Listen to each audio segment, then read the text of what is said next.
Good morning. There we go. Let me make this bigger. There we go. Sorry, I am like super in the dark right now. It's just, yeah, I don't have good lamps around here. So anyway, good morning, high school. We are going to start a new series this week. It's going to be a short, just a little 2-week series. And it's I Have Questions is the series title. And the lesson today is going to be about coping. So coping is just really how we deal with things when they come up in our lives. And I think a lot of times the temptation for us might be to avoid conflict, avoid sad things or upsetting things. I like to avoid conflict. I don't really like to face it. And so I've noticed there are certain things that I'll do if I'm like really stressed out or I'm trying to avoid work or I'm trying to avoid thinking about something that's giving me anxiety or some family issue. Um, I might binge watch a Netflix TV show, just stare at a TV and try to escape. I sometimes will hop on Instagram and just scroll for a while. Um, Going for a run, that's probably one of the more healthy options that I do for avoiding, or just like straight up sleep and just avoid dealing with anything. So when we're doing those things, what we're doing is we're coping, and sometimes that can mean trying to numb or escape the things that we don't want to feel. We look for an escape because we want relief. The problem is something that really creates a lot of stress. And the thing about coping and avoiding and like running away from our issues is that honestly, in the end of it, we're just like creating more stress, and it makes it actually more challenging. So, today we're going to talk about something that I think will be helpful. It's been helpful for me.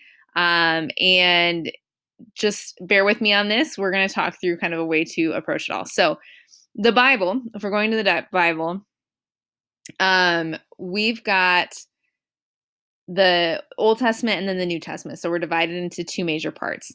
And these represent the time before Jesus and then the time after Jesus comes to earth. So we're going to look at a passage out of the book of Lamentations in the Old Testament. And the name of the book comes from the word lament. And there it is. This word is really powerful, very meaningful word. It means expressing grief or mourning. And it's not a word that we often use or throw around, but it is something that I think we've all kind of felt. We've had moments in our lives where we feel grief, we feel mourning, and we express that. So we've seen people pass away, we've seen people struggling, and we see something that's just really sad, and we lament that, we mourn that, and we grieve that. So the writer of Lamentations, a lot of people think might have been the prophet Jeremiah. And he talks about his situation like this. He says, "The thought of my suffering and homelessness is bitter beyond words. I will never forget this awful time as I grieve over my loss. Yet," here's a really important conjunction here, yet, "I still dare to hope when I remember this. The faithful love of the Lord never ends. His mercies begin afresh each morning." This is from Lamentations 3:19 through 23. So clearly, Jeremiah is going through some stuff here. Like, he is homeless. He's bitter beyond words. So we all kind of get that feeling, right? Being so upset, you can't even express it. You can't even say it. You are just so hurt, so sad. So clearly, Jeremiah is hurting here.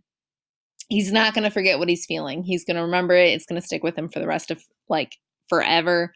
And the thing is, what he does here is he doesn't downplay what's going on. Like, he acknowledges that this is really awful. It's going to stick with me forever. He writes out what his reality is, as painful as that is. He not only talks about the circumstances that caused his pain, but he also talks about how he felt about them. He names exactly what it is that's going on, and then he doesn't stop there. He moves from naming how he feels to then going and naming what is true about God. He makes sure that he tells himself the truth in the middle. Oops, there it is. In the middle of this difficult circumstance and all of these hard feelings. the kind of truth that gives him hope to push forward. So I think that sometimes we'll do anything we can to not feel the feelings because it hurts. We don't want to feel those feelings. So we try to just push them down and push them away. And the trick is the thing is, that's really not a good thing. Like Jeremiah shows us that we need to be willing to feel those emotions, however bad they are, but then just not stay there. And that's really important because in order to fully feel hope, we need to fully feel our other emotions, however painful they might be. So, how did Jeremiah feel the strength and the courage to like face those emotions and feel the difficult emotions? Because of what he says at the end of the verse, right there. He says, "The faithful love of the Lord never ends; His mercies never cease. Great is His faithfulness; His mercies begin afresh each morning." So that's where he found the faith to like focus on that hope. He recognized that there's a new start every single morning. Every morning we do get a fresh new dose of hope, of love, of promise from God. And that's how we cope. We find fresh hope from God. God's love, faithfulness, and compassion oh goodness, I'm so sorry, allows us to cope with every negative experience or feeling that we have. So whether that is being in the middle of a pandemic, not being able to see our friends like we normally do, having to do school differently, all of those things that we struggle through, the Lord gives us new mercies every single morning. We can't escape the pain without escaping the good stuff on the other side. His faithfulness doesn't change. It's new every morning. So when our pain is new, so is God's love. When our hurt is fresh, so is his faithfulness. Because of God, we can handle whatever is causing us pain. Which does not mean that you should never watch Netflix if you're sad or eat ice cream to help calm you down, right? It just means that those things don't actually fix anything. If we want to get through all of those challenging emotions and difficult times, if we want to get through them and not just around them, we have to feel them and we have to know that there's hope on the other side. So Netflix isn't going to heal our pain, and ice cream isn't going to help us. Staying up all night doesn't fix the problem. And we need Jesus. Jesus will help us heal. So again, this is like easy to say, right? Like, okay, we're just going to feel the feelings and then like God is there with us. Kind of hard to just, apply right away. So this is kind of how we can try to take steps to process this better. The first one is to lament. It's naming our difficulty. So naming what is so challenging, naming how we feel about it, really actually expressing that. We can do this through prayer. We can do this in a conversation with people who encourage us and you can point us towards God. I found a lot of success with journaling.